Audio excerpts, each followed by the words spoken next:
Hey guys, so I want to talk about a often unspoken of topic, which is what relationships are like after quote unquote spiritual awakening. Now, I think that, at least this was my experience, there's a general sense that, which is kind of in the ether, if you will, that when we awaken spiritually, we become superhuman. We gain spiritual power, different mystical abilities, etc. And that this will, in fact, prevent us from having negative experiences in our human experience. There's a train passing by, sorry guys. But anyway, I found this to be definitively not the case. So, although spiritual gifts may occur, the human experience persists nonetheless, with all of its trials and tribulations. And the reason is because awakening is not about becoming superhuman. It's simply about noticing that you are not just this person, that you are an infinite, ineffable, indescribable being at the same time. And this ineffable, indescribable being contains this human body-mind structure. And it also is identical to this human body-mind structure. So, what does that mean? That means that awakening is seeing clearly, it's having clarity about the structure of things. It's not about changing things. And moreover, what is revealed or what is clarified by awakening is that no one really knows anything. And there is nothing really to know. Therefore, in the human experience, what we experience is just a perspective, a way of seeing. It's just what resonates with us at a given moment. Apparently this train is resonating right now. Hold on a sec, guys.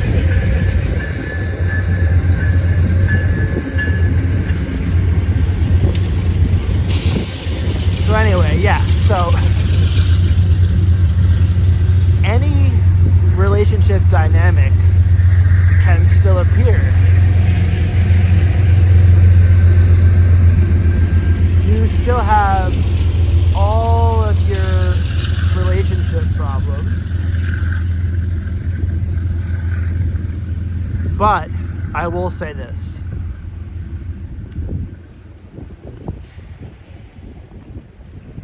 It's simultaneously easier to have relationships and stranger. It's easier because with the clarity comes the clear seeing that nothing is permanent, so there's nothing to be attached to. And at the same time, there's a persistent background peace and blissfulness of a sort. But I'm just going to put a little footnote here, because if you get caught up in seeking that peace and blissfulness, then you'll miss the point. So don't worry about that if that's not your experience, but this is just how I'm expressing it to you, okay? It's a reflection. So relationships are easier in the sense that we're not attached to outcomes, and we feel there's a general blissfulness that permeates all experiences. At the same time, if you think about it, imagine you're in a relationship with someone who is quote unquote not awake, okay? I'm putting that in quotes for a reason, quote unquote not awake. Well, if they're not awake, that means they're coming at the relationship from a place of ego or fear-based attachment. They're seeking certain outcomes. They want something from you out of the relationship. And it's not just that they want something out of you from the relationship, but they feel that if they don't get it, that there is something off about life and about their identity. They're identified with you and with the relationship. And so losing you and losing the relationship would be extremely painful to them. So now you come along and you're not attached in the same way. You might still have similar desires, but you're not attached in the same way. And so they can perceive your, let's say, non-attachment, fluidity, flow, as you not being interested in them, or as you being callous or indifferent. Okay, so that can obviously present problems in the relationship. At the same time, because you're free-flowing in the way I just described, you also could have a tendency to express whatever energy and emotion that you're experiencing very intensely. And you can also switch between emotions and energies very intensely, and personas as well. So your partner who's not operating the same way can perceive you as, shall we say, a bit emotionally labile or unreliable or not trustworthy, especially if they're looking for someone to be reliable and trustworthy, to ground them, to ground their energy. So that can obviously present problems as well in relationships. Okay, now, here's a third and more esoteric one for you. So, a third difficulty in relationships after awakening. So,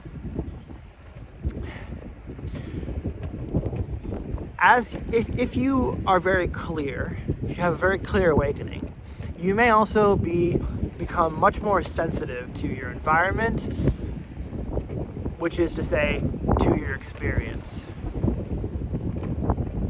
And part of that sensitivity can include being sensitive to what's in your partner's field, okay?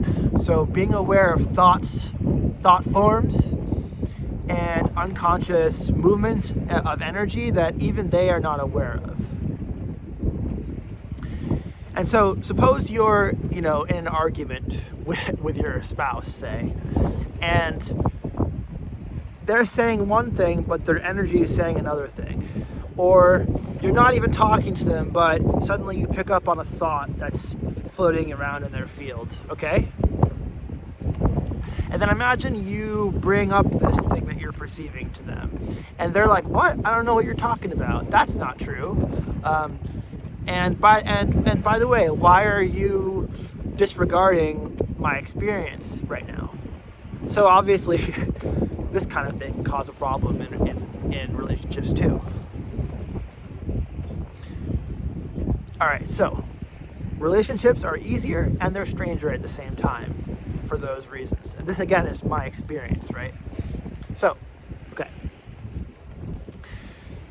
The thing to know, the thing that I have realized, the thing to know is that,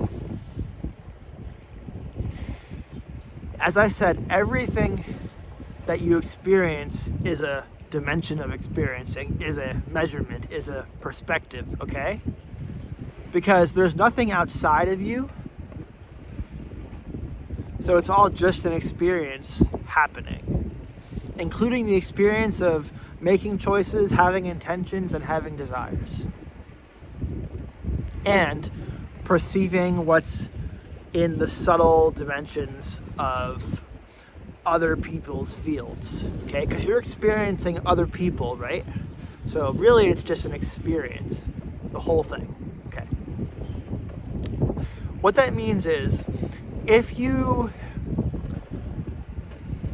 think that you know better than someone else what's true or what they're experiencing, then you're creating a separation, an idea of, there's no real separation, but an idea of separation between you and them.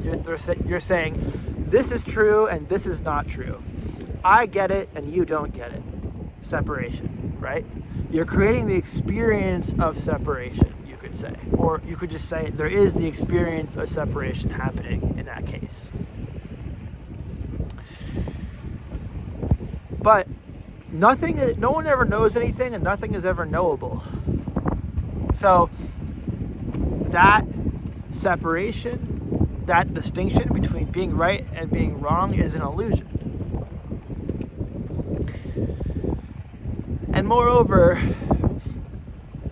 within this experience, within this human experience, we're all on our own path to clarity. And we're asked by the divine, those of us who have awakened are asked by the divine to point one another to clarity. Actually, I shouldn't say only those who are awakened are asked to do that. We're all asked to walk each other home, as they say.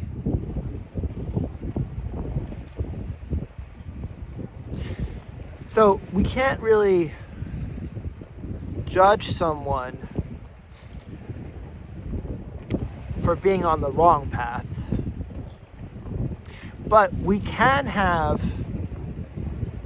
boundaries, energetic boundaries, if you will, that enable us to focus our energy in productive ways. So in your relationship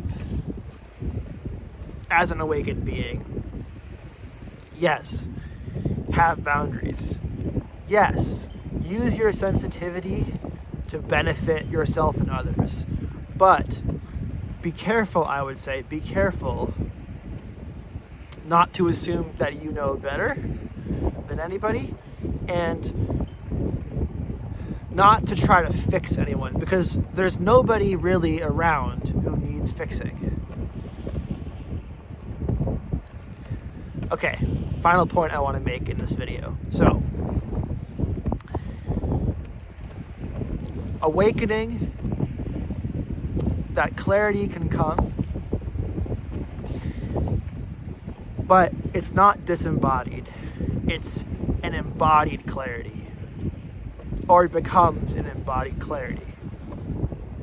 Because the human experience, as I've been saying, continues. And in relationships, actions can trigger old conditioning from the old identity, from the old embodied identity in the nervous system, in the energetic system. And so an echo of the old belief system related to the old sense of self can arise. The sense of self that was seen through can arise. An echo self, if you will. It arises, and as it arises, that old conditioning arises. And it arises so that the clarity can let it go. So trauma responses and the like can still occur in relationships. And that's fine. And that's so that the body can enlighten.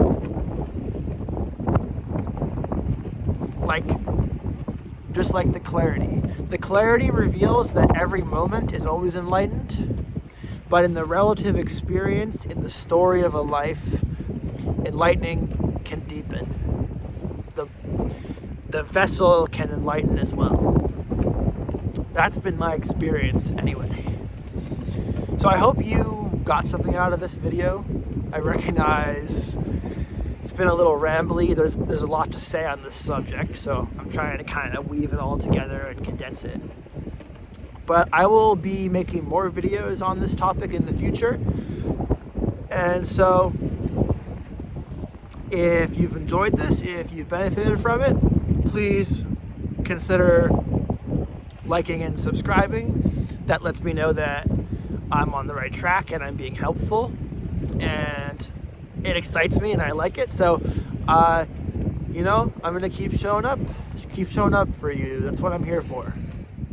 Much love.